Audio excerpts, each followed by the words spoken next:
The war shattered empires. Ancient powers fell apart under its weight. Civilizations burned out trying to win. Humanity didn't.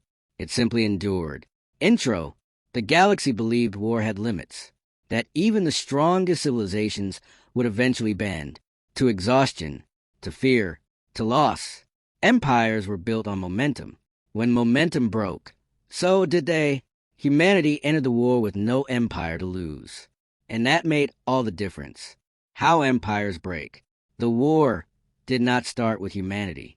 It started between empires, the age of giants. For centuries, the galaxy was ruled by vast coalitions. Ancient, powerful, efficient. They controlled star systems the way humans once controlled oceans. Borders were firm, influence absolute. War between them was rare, because it was always catastrophic. When war finally came, no one remembered the first shot, only the aftermath. Entire trade routes collapsed overnight. Star systems went dark. Supply chains snapped like brittle glass. The empires mobilized instantly. They had prepared for this for generations. Or so they thought. Empire warfare. Empires fight wars the same way they rule. From the center outward. Central commands issued orders. Massive fleets moved in perfect formation. Billions of lives depended on flawless coordination. At first, it worked. Then the cracks appeared. The first empire to bleed. The Kruan Dominion lost a fleet at the edge of contested space. Acceptable losses. Strategic setback. Recoverable. Then a second fleet. Then a third. Suddenly, the math stopped adding up. Entire worlds depended on uninterrupted flow. Empires do not bend easily. They fracture suddenly. Why empires can't endure. An empire's strength is also its weakness. When everything depends on coordination, disruption becomes fatal. When everything is optimized, inefficiency becomes collapse. The war spread faster than command could adapt. One empire fell. Then another. Humanity watched. Earth was not part of the great powers. Human space sat at the edge of galactic politics. Fractured, noisy, and inefficient. To the empires, humanity was irrelevant. That mistake would cost them everything. The war reaches human space. Refugee fleets arrive first. Broken ships. Desperate crews. Stories of annihilated worlds. Humanity listened and quietly prepared. No central throne to shatter. Humanity had no capital worth conquering. No single authority to destroy. Governments argued. Factions disagreed. Command structures overlapped chaotically. To an empire, it looked like weakness. To reality, it was resilience. The first human engagement. When imperial fleets finally crossed into human territory, they expected fear. They found confusion. And then resistance. Uncoordinated. Unpredictable. Persistent. Human ships didn't fight to hold space. They fought to stay alive. The difference empires missed. Empires fought to preserve systems. Humanity fought to preserve people. When one fleet was destroyed, another appeared somewhere else. When one city fell, others kept working. Nothing stopped. The war's first lie.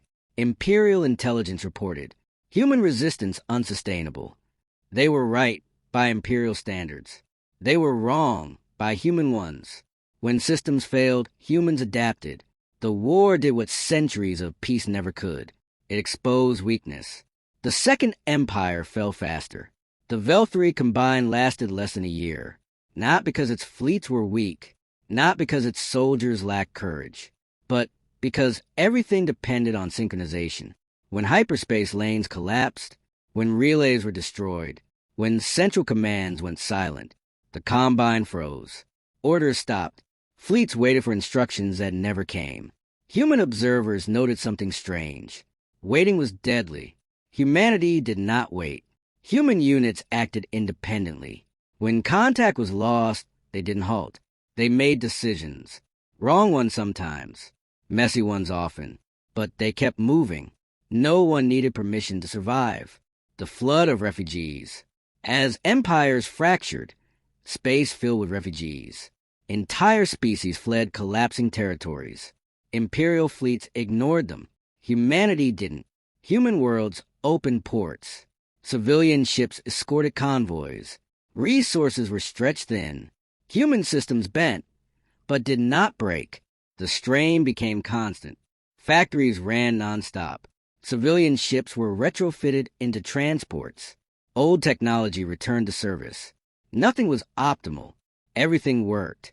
Empires had optimized themselves into fragility. Humanity had never been optimized to begin with. The war comes close.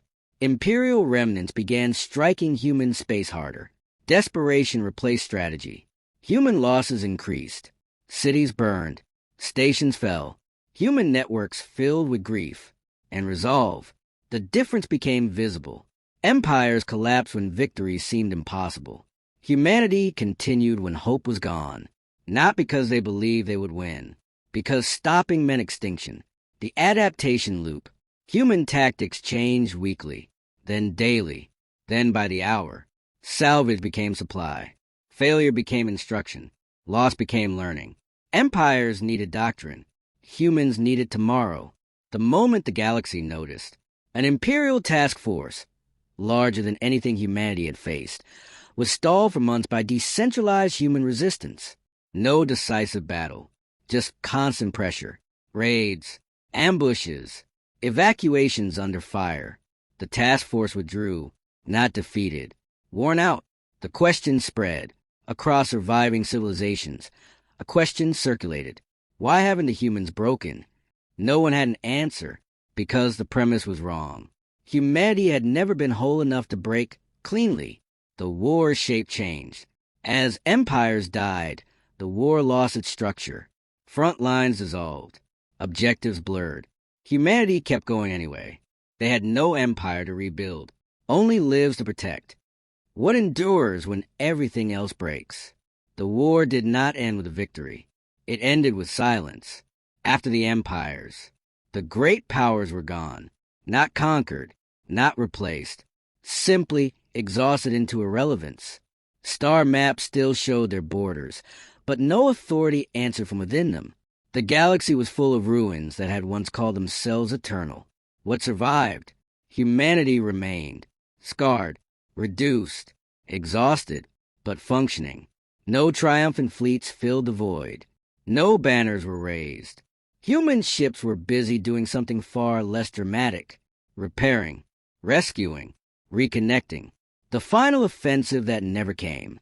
Some expected humanity to rise, to claim territory, to impose order, to become the next empire. They never did. Humanity had learned something the war had beaten into them. Empires attract wars. Endurance survives them. The records were rewritten. Galactic historians struggled. How do you document a war that broke everything powerful, but failed to destroy something weak? Humanity's entry was rewritten multiple times, first as lucky, then as anomalous, finally as instructive. The truth no one liked. Humanity didn't win because it was strongest. It won because it could keep going. After strength stopped mattering. The last imperial message, deep in a derelict command archive, a final transmission from an imperial strategist was found. It was never sent. We optimized for control. They optimized for survival. When the systems failed, only one of us knew how to live without them. The new galactic rule. Future civilizations studied humanity carefully, not their weapons, not their fleets, their redundancies, their decentralization, their refusal to rely on perfection. Humanity became the example no empire wanted to admit it needed. The war's true legacy. The war did not crown a new ruler. It taught a lesson. Power is brittle. Control is temporary. Endurance is permanent. Final truth. The war broke empires. Humanity endured. And in a galaxy built on collapse, that was victory enough.